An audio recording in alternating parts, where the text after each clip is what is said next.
Welcome to the Australian Weight Loss Surgery Podcast, where every 2 weeks we explore all the aspects of the weight loss surgery journey. You'll hear from a range of experts including bariatric surgeons, psychologists, patients and dietitians sharing up-to-date informative advice to help fast-track your long-term weight loss success.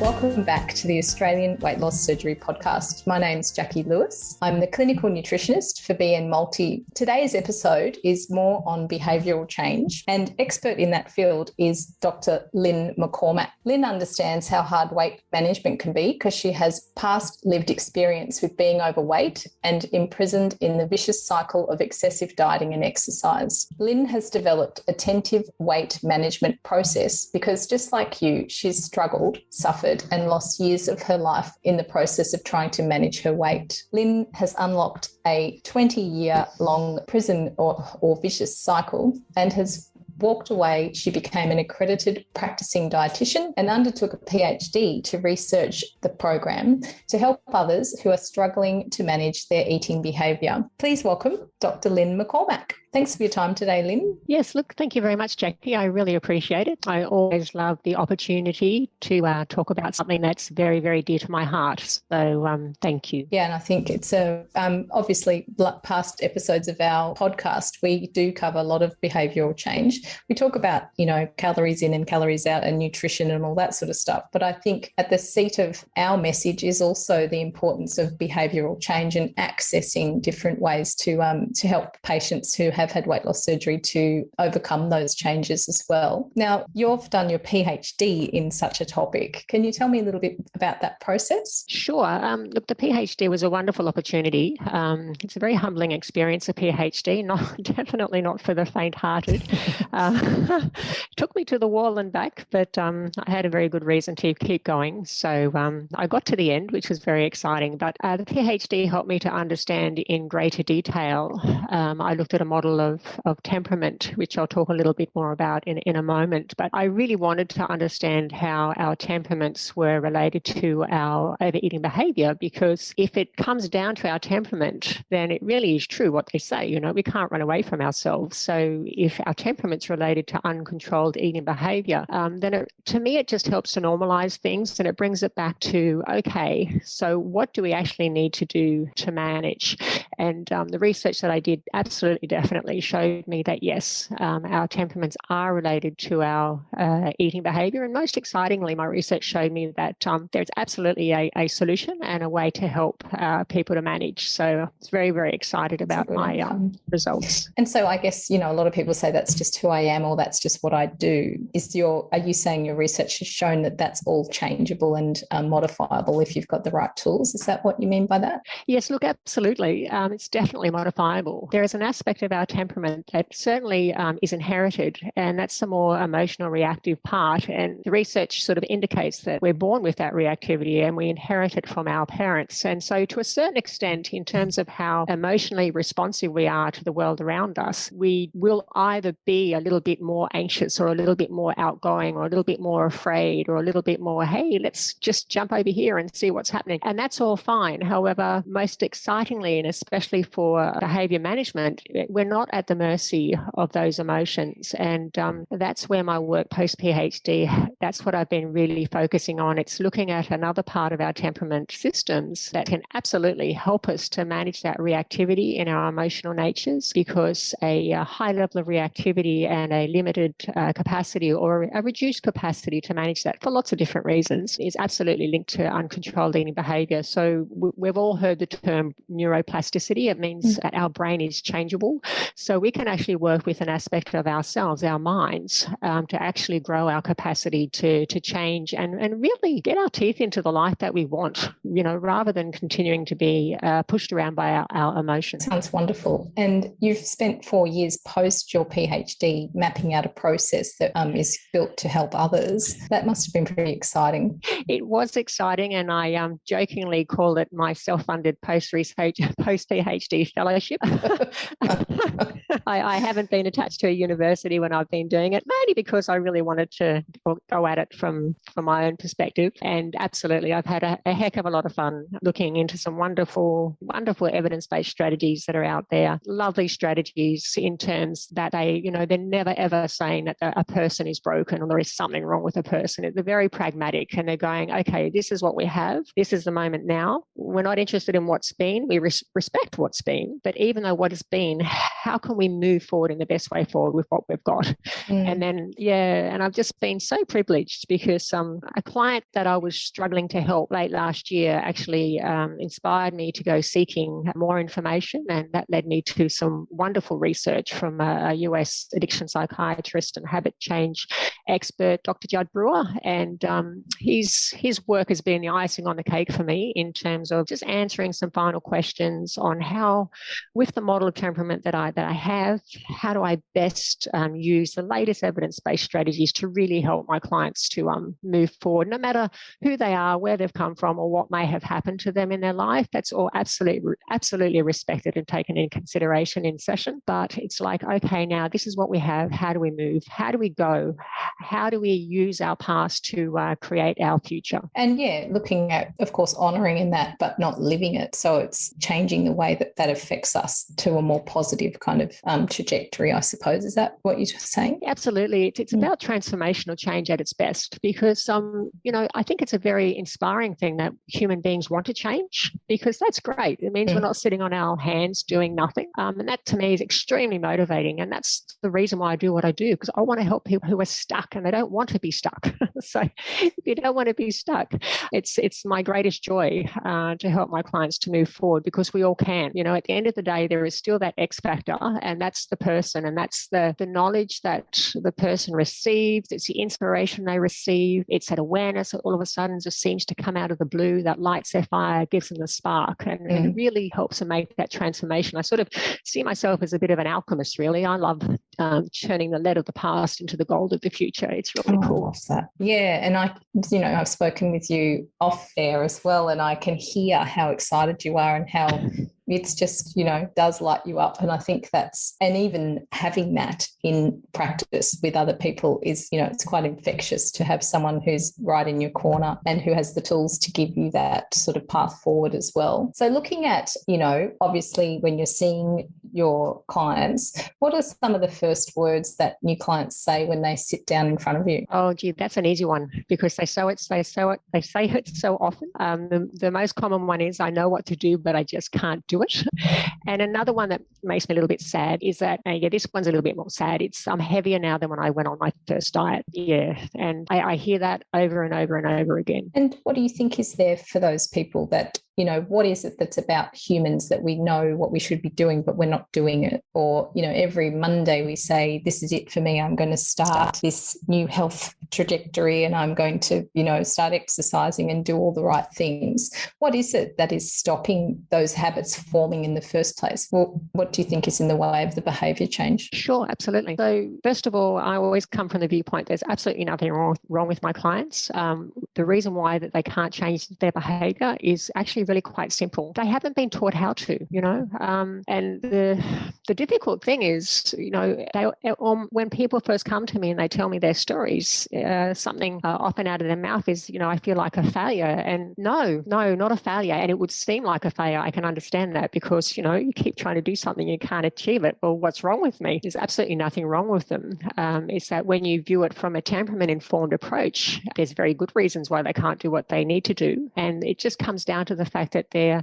using their minds more ineffectively. So when it comes to manage our eating behavior, as I mentioned before, we can't run away from ourselves. Yeah. So how we react to our environment and whether or not this results in overeating behavior is absolutely influenced by our temperament. So to be really brief, temperament is made up of two major aspects. One, we inherit from our parents and their parents, and it determines how reactive we are in direction of things that are good for us, so reactive reactive in a positive direction, approach pleasure. How do we know? We get motivated, we get excited, we want to go after it. And then there's another aspect to that reactive emotional nature of that temperament, and it's to avoid things that could potentially be bad for us. So we perceive a threat or we see something as dangerous and we experience fear or anxiety, and then we try and move away from it. So those two temperament factors, basically approaching pleasure or avoiding pain, they're attached to our emotions. So they'll determine how we feel, whether we're more likely to have a positive outlook or perhaps a negative outlook where we're worried quite a lot about things that might happen. Now, the great news with the temperament model that I looked up is that it's not just about that reactivity. There's another capacity which allows us to regulate it, and it comes online from about 1 on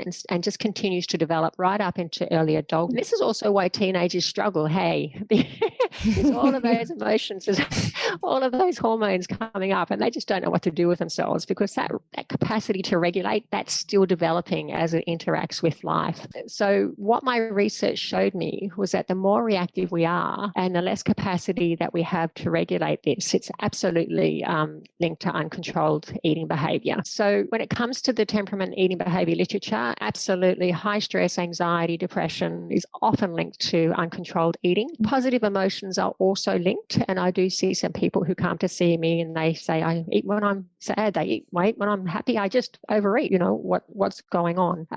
And what the literature tends to show, and certainly my own research showed me, that the higher the threat, the sensitivity to potentially bad things happening, the threat, when that's high and that regulative capacity to manage that is low, absolutely linked to uncontrolled eating behavior, definitely. That so that guidance just isn't there. And you see it yourself, I see it all the time, that regulative capacity can get exhausted, it can get tired. So this is why after a hard day's work, someone who's trying to watch their weight, they may have been struggling at work, they may have been on the computer all day, they may have had to put up with a difficult personality, and all that takes regulative capacity and it gets worn out. There are times when we just can't use it effectively, and this is what's happening when we can't use that part of our mind effectively. This is when we're absolutely at the mercy of our habit, definitely. That makes so much sense when we talk about willpower, because a lot of people will hop on the weight loss surgery journey and they think that just using their willpower, now they've got a small tummy, or just eat small meals, I'll just eat less of what I used to eat and I'll use my willpower. But like you're saying, is then stress comes in, or that difficult person at work, or too much going on, and we just can't keep all those balls in the air. So if you are relying on that willpower and it's being directed somewhere else for a period of time, healthy eating and exercise and all that sort of stuff is the first thing to fall apart, which is why we always say you can't rely on willpower, because it just won't be there all the time if there's other things that are taking up that space. So that makes complete sense, that it's like you're tired to the end of the day and you just don't have that space to keep making those good decisions. It's, the cup's empty. Perfect. Absolutely right. You're saying everything right, and that's exactly right. And I really love what you said there. They're directing that part of their mind to something else, and that's the point. So you've actually really led into this next little explanation. It's like I've done this before. I know. This is very cool. Because they are using their mind ineffectively. They're directing that part of their mind to what I call problem solving, or to try and get rid of their emotion. And that's the ineffective part. And so, and you've also nailed it.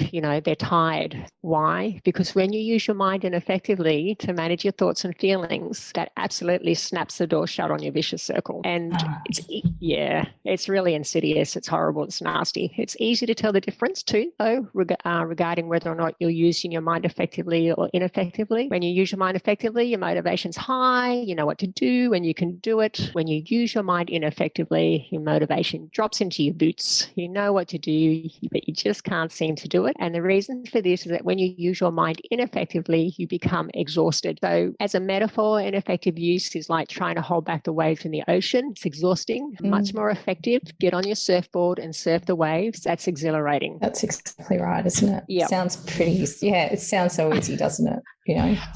Well, it's the process is simple. The practice is tricky, but it doesn't have to be hard. It depends how much the person struggles. Once they learn how to use their mind effectively, it's almost like you pull that sausage link and they all just start coming streaming in. Yeah. It's a process. Yeah. It's one small step after another, but it's all got to do with how we form habits. So Judd Brewer, who I mentioned earlier, a great habit change expert, and according to his formulation of habit, emotional eating absolutely creates a physiological habit. Physiological because when you do it often enough, it almost becomes grooved into our emotional bodies. And the second part is when on top of that, you're using your mind ineffectively, the part of the brain that you need to use to change your behavior, to change the habit, it goes offline. Okay? It's gone. We can't use it, so therefore we can't change. So because no one has taught people how to change in a more effective way, the next time they're emotional, what are they going to do? All they can do is fall back onto their habits. So my clients often tell me that when they experience negative thoughts and feelings such as boredom, stress, anxiety, fatigue, or depression, they eat. And they tell me, this leads to feeling better in the short term and terrible in the longer term. Then they'll often point or smack themselves on the forehead and say, what's wrong with me? And it's exactly right. They're losing that part and not using that part of the mind that they need in that moment to help them to change, because they're struggling with trying to get rid of thoughts and feelings. That's what's leading to the overeating behavior. But they're not failures. They're just at the mercy of their habits.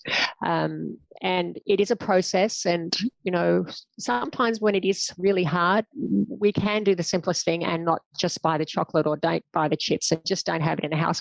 That's okay. But as the person starts to get stronger, I'd really love to encourage them to have the chocolate and the chips in the house, because there's nothing more exhilarating to actually get to the point where you realize, that chocolate's been sitting in my fridge for a month and I haven't had any. And it creates choice, doesn't it? Then if it's creating choice there, where else would you be creating choice, in other areas of your life if you've got that kind of control? See, you're all over this. That's exactly right. And that's what I see in my clients. It's wonderful. Yeah. It's not just about the food. They take all of these strategies into their lives, and it's so much fun. It's interesting. I did another podcast about decluttering, and they were saying the same thing. It's like the stuff represents something, and it's like it's never about the stuff. So it's often not about the food. It's about what's underneath that and accessing, the connection that we have to it, or the, learned behavior or the habit or whatever it is, and just kind of unpicking that and seeing what's underneath it. And this is, the whole reason I love this podcast is because it's all about accessing that. And I think it's not necessarily explored enough, is that that understanding that we have these, mindsets or systems or habits or temperament, like you say, that, it all stacks up to create what we think is us, but it's also flexible enough that we can create change and become, do those things that we want to do and have that handle on different areas of our life. Yeah, it's fascinating, isn't it? Humans are quite complex and wonderful, but really interesting as well. And so are there differences between those who've had versus those who have not had bariatric surgery when you see them in practice?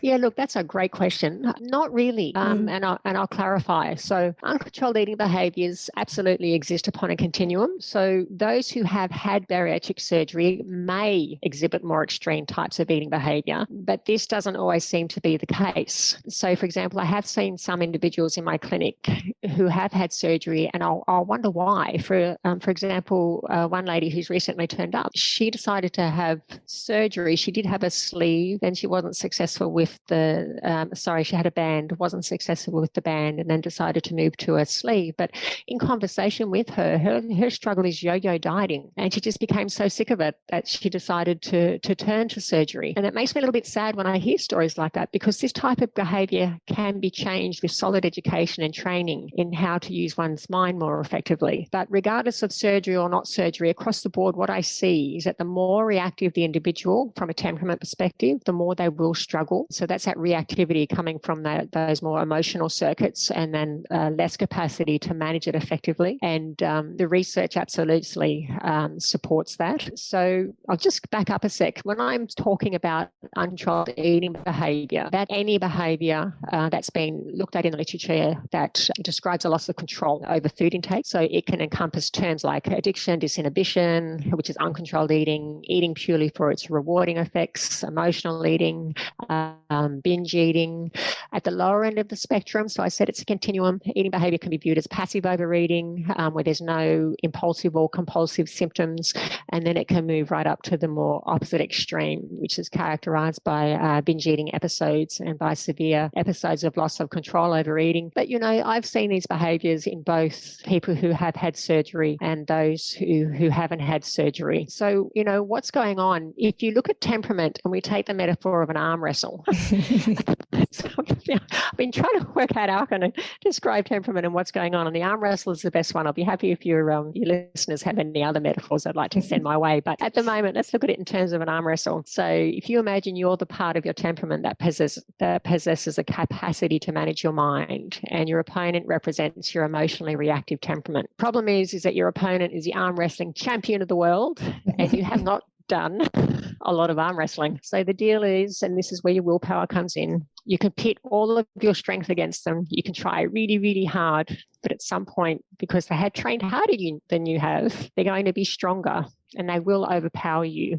no matter how hard you want to beat them. And it's exactly the same thing when it comes to using your mind ineffectively to change your habits. If the person keeps trying to get rid of their thoughts and feelings by eating, you cannot wear that arm wrestling champion out, no matter how hard you try. And when you look at it in life, you can never actually get rid of thoughts and feelings. And over time, this unending cycle of unhelpful behavior reinforces itself into a horribly constrictive, vicious cycle that ultimately wears the person down. So it's not all doom and gloom, but there has to be a perspective shift. That habit, you have to come at it from a different perspective. And this is all through the research. Once again, I'm actually going to write a paper because it hasn't been picked up at a higher level.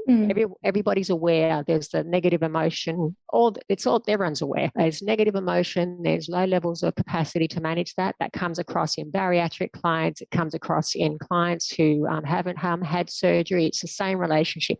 High negativity, lowered capacity to manage, and then impulsive responding, which to me is the habit. But as I said, it's definitely not doom and gloom. I have been working with one young lady who has quite significant mental health difficulties.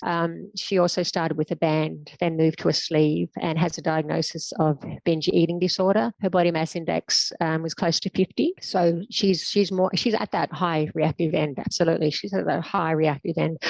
We've worked together over the last year and she's managed to lose 10% of her body weight. All right. But it's been a process and we have worked together over a year. So there is always light at the end of the tunnel, but it's a process. There's definitely absolutely no quick fix to this. But the other thing is, though, everyone's different, Some people just pick up the ball and they're gone. And it's like, whoa, how did you get that so quickly? But they did, So you can't say it's going to take X long or it's going to take you blah, blah. It's depending upon the person and where they're at in their life. And what comes up along the way too. Like you're right. Some people, you say, here's the deal. This is how we do it. They go, great. And they just take it off. And the next thing they come back to you and they've done everything. And I'm like, dream, quite, working really well. Then there's other people who have that kind of long and winding road and nothing's right or wrong. It's just your own journey, which is also what we talk about a lot in our bariatric group is not comparing, how long did it take you to lose this much weight and how much are you eating now and that sort of stuff. And I think people need a reference, but I think to not be guided by what other people are doing and how quickly things are happening or not quickly, it is very individual as well. And I think a lot of it is just being okay with it, that it is your own process. And, for some it's fast and for some it's a little bit slower. Absolutely beautifully said. Yes, definitely. And you picked up last time when we were talking that what you have noticed is that when people use these processes, their life changes in other ways. And that's the goal, because then it doesn't matter how long it takes because their life is unfolding in ways they never imagined possible. Yeah, and that takes the focus off the scale, doesn't it? And I think that's also what we need to do a bit more of is like, well, you're not quite there yet as far as what you want weight-wise, but have a look at, the new job you've taken and some of it astounds me. Like people are just making decisions and stepping up to things that they just never would have done in the past because their life is starting to work in a way that it hasn't before. And that's when they're making that kind of deeper cut and the bigger change that sometimes they don't even see how big it is, and I think it's good to have a journal to take stock of all those things, because people are changing things all the time that they just like look back, and it's not until it's pointed out, I think sometimes it's like, look what you're doing now, because we forget. Oh, beautiful. Yes, spot on. Exactly. And this one thing that I say to my clients, you need that objective view. You've got to come back in. You need to be able to see what you're doing, because you may not always be aware of it. But absolutely, and bringing the person into the greater story of life and just letting them go off and living as well as they can based on, what they're taking on and the new experiences they're having. And it's just wonderful. Yeah, it's good to see.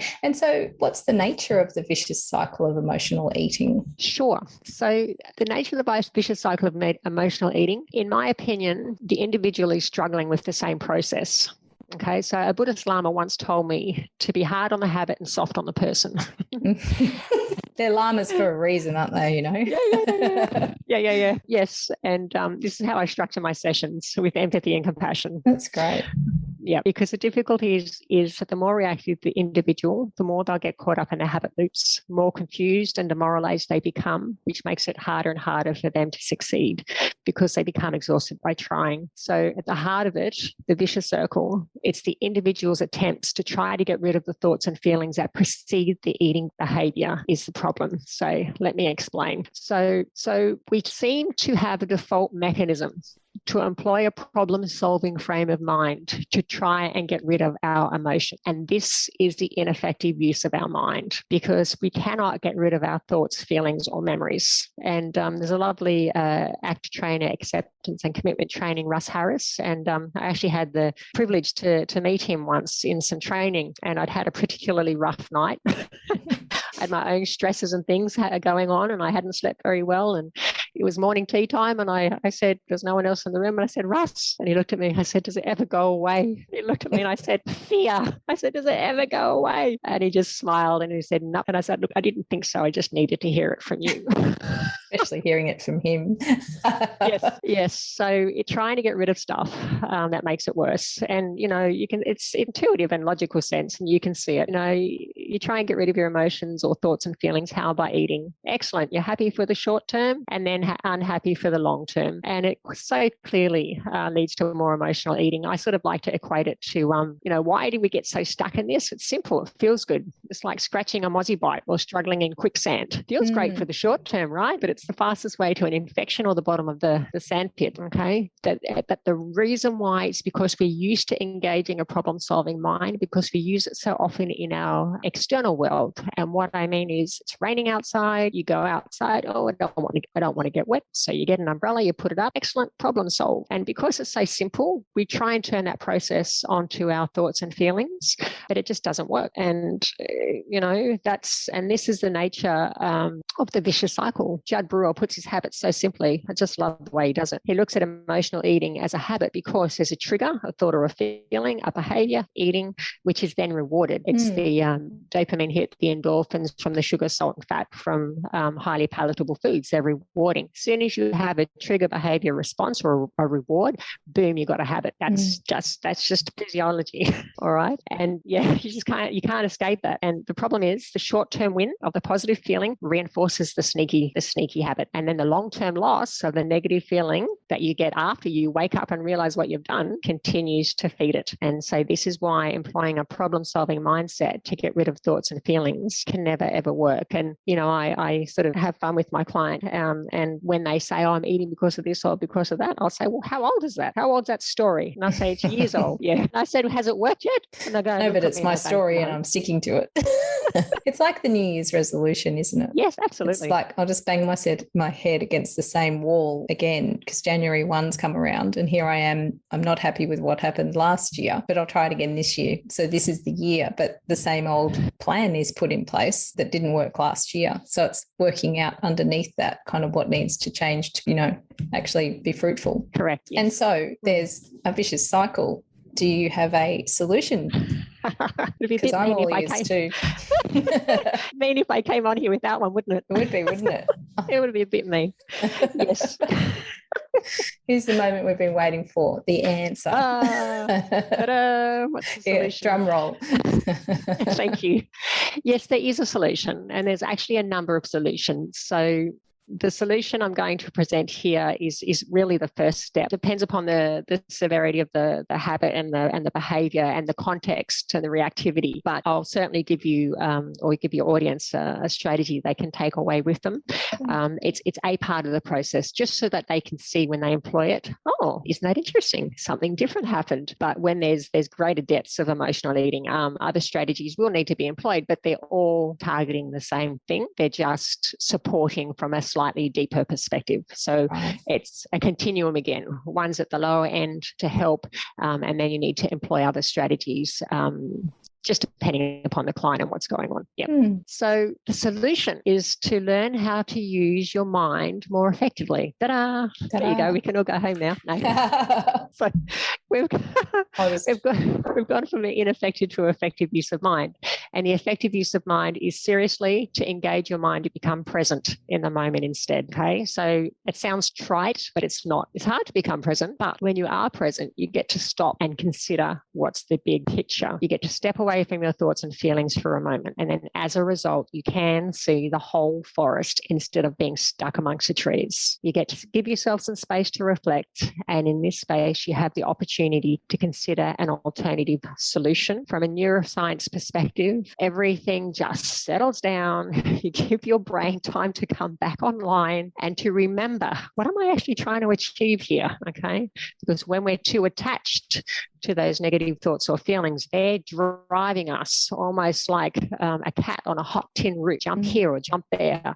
We need to get some space. Okay. So individuals struggle with their weight management attempts because they don't know how to change their perspective from a problem-solving mind to a mind that is firmly anchored in the present moment. And of course, this is a problem. Imagine you walk outside, you fall into that quicksand that just miraculously appeared. If you don't stop and remember how to float, you're going straight to the bottom. Okay. So, but that's the difficulty, right? It's hard. Yep. So to manage weight, the individual must learn how to remember their long-term goals and desires in those very moments that have previously enabled their failures. This is tricky, but not impossible, and requires training. So this is where the process starts to kick in. The value is that when an individual changes their perspective from problem solving to training their presence of mind to return to the present moment instead, they are able to give themselves the space they need to remember their longer term goals and consciously choose the next step. So I teach my clients how to use strategically selected mindfulness strategies to change their perspective and create the space they need to shift their focus from short-term habitual behaviors to the longer-term goals that they desire. And it really is about learning how to be comfortable with the desire, the feeling to struggle in that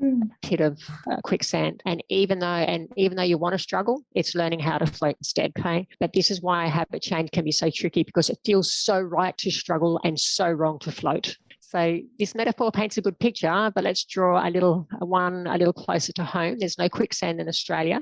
The process to successfully manage your weight is exactly the same as learning how to stop and take a deep breath before you hit the send button on that inflammatory email.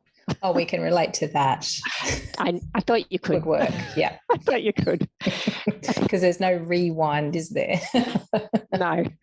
Just feels like a really good idea at the time. Yeah. And that's exactly it. That's that dopamine, isn't it? It's the boom and the short-term win, but it doesn't give you a big picture in the end. No. So the dopamine is setting up the drive. So the dopamine is the motivation. What reinforces the habit is then the endorphins, the opioids that come in response to ingesting the high fat, the high salt, the sugar, in addition to the dopamine tick in the box. Yep, you've just done what you've always done. Excellent. Proceed. Well done, you.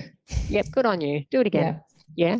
But once again, things can change. So Dr. Brewer, he's actually developed a web-based app, and I often work with my clients with this, especially those who have had surgery, because it just provides a lovely process to help them to come at their weight management from a completely different perspective, to be honest. And in between sessions, that app's working with them in the background to really help them to change the way that they use their minds. But he found that, so he's done research with this app, and he found that that it took participants approximately 10 times using a particular mindfulness strategy to change the way that they responded to their cravings. But the persistence of the participants paid off. They found a 40% reduction in craving-related eating. Wow. So as a result, and that's huge, right? Huge, yeah. So, that's direct proof that, yes, you can help people to stop reacting habitually to their triggers. And one of my earliest clients in starting this work was a woman. She actually did have a normal BMI, so she hadn't had surgery. However, she just sat down in front of me, and when I asked her how I may help, she burst into tears and said, "You've got to help me to stop binge eating, taking." So, that's just one of the key mindfulness skills that I taught her was effectively how to float instead of struggle. And she learnt how to, over time through a process, how to sit with the craving and watch it and observe it from a distance and actually see, you know what, it rises and falls and then goes away. And I actually didn't need to make it go away. And it's the direct experience of doing the work that allows to change, because you can't deny that. Yeah, no. And then that's how we actually use our minds to help us, because once you go through an experience like that, you're all over it because you remember it. And because you remember it, you develop the confidence to have another go. And then you're off and racing. That's correct, because you get to see it, don't you? So it's not just someone telling you can do this and it will come and go. It's you've actually witnessed it happen. And I think that's where we get caught up is we hear it, a couple of years after surgery when hunger comes back, people are like, I'm hungry. And I'm like, yeah, but that's not a bad thing. That's just a signal. So it's also our association with these signals and what we make of it. Because hunger is a standard feeling that weight loss surgery patient or not, we experience it every day. If you let your, the space in between meals get to be long enough that you do get hungry. But in most situations, someone who's been in a situation where they need weight loss surgery, they're not going hungry. So it's a new feeling, but it's not a bad or negative feeling. It's just a signal. But a lot of the time there's this association with, oh my God, I'm hungry. And it's more that re-education around what that hungry feeling is. It's just a signal that you need to have a meal and it will happen. So it's also changing their understanding of what these signals are and becoming more comfortable with letting them rise and going, oh, that's hunger. I might need food. Do you know what I mean? And not going, oh my God, here comes hunger. I'm hungry. That's a bad thing, because hungry is a healthy feeling. But I think it's always associated with a negative connotation, because it means here I go, I'm going to overeat, or I might get this wrong, or don't stuff it up, or, don't eat the wrong things. So there's a lot of rules and limitations that they're putting in around this, this word hunger, for instance, and what they associate it with. So that would give them an opportunity to just sit and observe it and know then that hungry won't kill you. So it's getting comfortable with uncomfortable and knowing that it's not a panic state. Exactly. However, what you've touched on there is really important. And there's a couple of things in that. One is potentially another podcast, but in line with oh, aren't you lovely? Aren't you nice? But in line with the podcast we're having at the moment, the more sensitive the individual, the more frightening that feeling is. Right. Okay, so that needs that takes some time to learn to recognize, and through the use of different mindfulness techniques and strategies, teaching the client over time, even though they're wanting to, just run away, teaching them how to stay present. And that's a process that, depending upon the sensitivity of the person and the associations they've built with that can take some time. Yeah. And then what's another podcast is potentially you have some individuals who are not aware of that at all, the hunger, and actually what they're feeling is a craving, but they think it's hunger because they don't know the. So it's also getting clear on what your signaling is too. Yeah, absolutely. Absolutely. And so we've gone through solution, touched on that, and something to take home. In the show notes for this episode, I'd like to include contact with you. Can you tell us a little bit about how our patients would reach you should they feel the need to change their behaviour in a mindful way? Oh, aren't you lovely? Yeah, sure. Aren't you lovely? Thank you. Before I do that, though, I would like to provide a small strategy just as a gift. Please. Thank you. Say thank you, but I will certainly take the opportunity to let your participants know how they can contact me. Okay. I have a web page. It's www.drlynmccormack.com. So DRLYNMCCORMACK.com.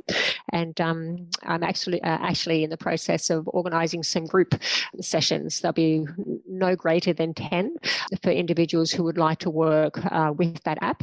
They can certainly have a look at that app online. It's called Eat Right Now. It's an app produced by Judd Brewer. But definitely I found that working one-on-one or working in a group session with that app just gives much, much better results, because you're always able to stay in touch with the facilitator, such as myself, just guiding the client through that. But yes, thank you. I'd love to. We'll put that in. And definitely Dr. Brewer's work sounds amazing. He's fantastic. I get up at 20 to 2 in the morning once a week to chime in with the group. And he's very, very approachable, very lovely person, very, very big into the whole mindfulness, and has done a truckload of research in the mindfulness space and the behaviour change space and the habit change space. So some very, very good work there.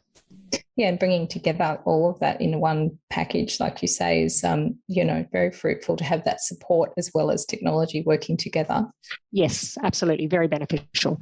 I just find it definitely just fills in the gaps. I like to see my clients once a fortnight, once a week in a group setting if they're using the app, but they've just got time to practice during the week, and then we can get back together and have a chat and just help them through.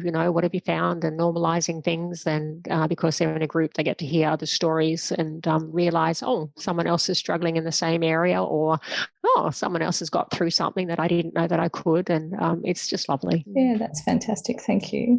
And so getting back to the strategy, sorry to cut you off there. No, not a problem. Yes. Okay. So this is a really easy strategy. It's actually, it's not mine. I've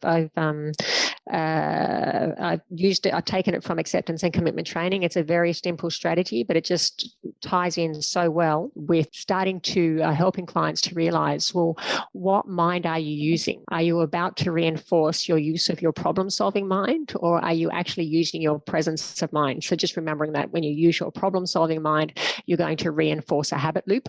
And when you're using your presence of mind, you're about to step out of a habit loop and take a step in a new, more fruitful direction. So to determine what part of the mind, or how am I about to use my mind? Am I about to use it effectively, stepping out of the habit loop, or ineffectively, problem solving away thoughts, feelings, and memories, about to reinforce that habit loop? Very simple. The fastest way to find yourself back to a present of mind state and to work out what part of the mind am I actually in is when you have a choice to make. You just stop and you ask yourself, if I act in line with my thoughts and feelings right now, are they going to take me towards a life I want or away from it? Wow. And if your actions are going to take you away, there's nothing wrong with you. You're not self-sabotaging. You're not doing any of those things that you try and convince me that you're doing. You are just about to respond to a habit and reinforce a habit. That's it. And sometimes just that simple exercise on itself can be enough to pop people out of their habits and to give them the space they need to take a step in a different direction or to try something new. And so this is often where I start my clients, is in this one simple step. If I act in line with my thoughts and feelings, are they going to take you away, caught up in a habit loop?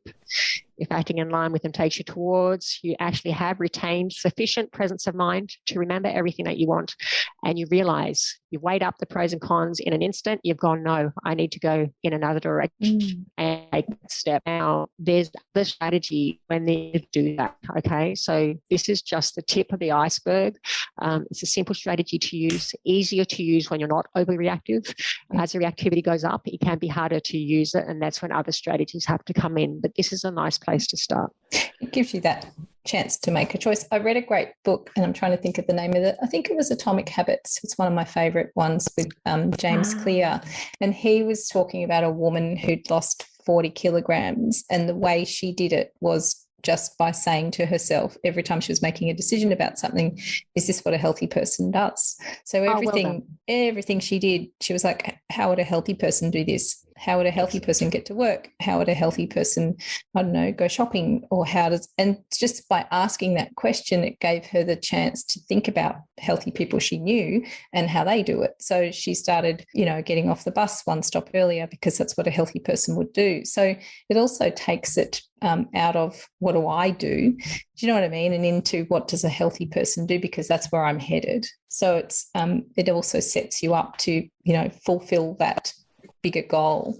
I thought that was really worthwhile too. And it's very similar to that kind of strategy as well. Yes, no, you've nailed it again. And it's all about creating presence. This is what presence of mind is, because when we get out of our way and stop trying to problem solve away thoughts and feelings, we become present in the moment. Because the reason why we're uncomfortable is actually absolutely because there's a choice to be made.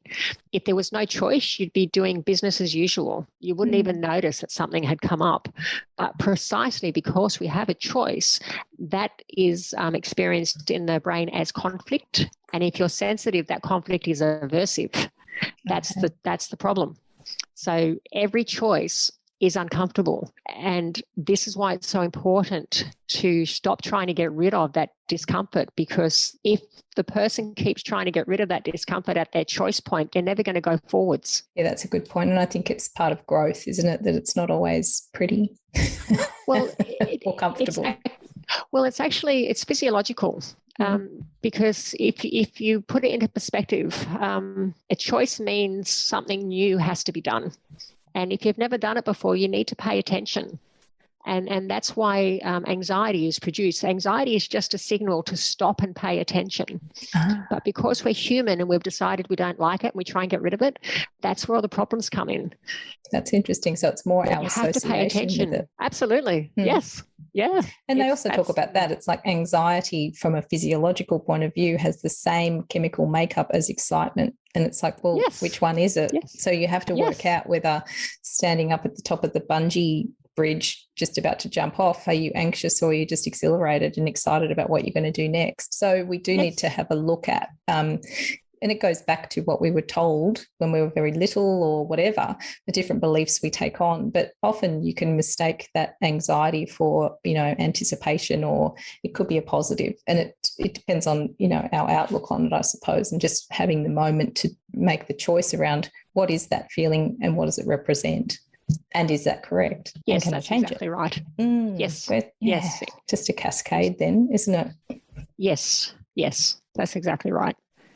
Fascinating. Yeah. Thank you. I'm aware of the time, and I know you have other commitments today, but in our show notes, we'll definitely have all of the links to Dr. Lyn's mindfulness program and how to access the workshops and that sort of thing. Also, I will include the connections with the doctors you've also, referenced, and the apps and that sort of thing too. Yeah. So thank you. I appreciate your time today. It's been, as usual, very interesting, and I'm sure there's some other things we can explore in future podcasts as well. I'd love that. Look, that's fine. And would you like me to put a little PDF in there about the exercise that I've just walked you through? We would love that. Anything you're willing to provide, we'll pop down so that it gives the reference for listeners as well, and it'll all be there in the show notes. Yeah, no, I'll send that through. Not a problem at all. Thank you very much, Dr. Lyn McCormack. Thanks so much for your time. It's been wonderful. Thank you very much, Jacqui, for the opportunity. It's been lovely. I'm very happy when I get to talk about this aspect of I can hear that. It's my happy place. It's great. It's fantastic. Thank you so much. No worries. Thank you. Thanks for listening. And just before you go, we would love to hear your feedback. So please give us a rating and review.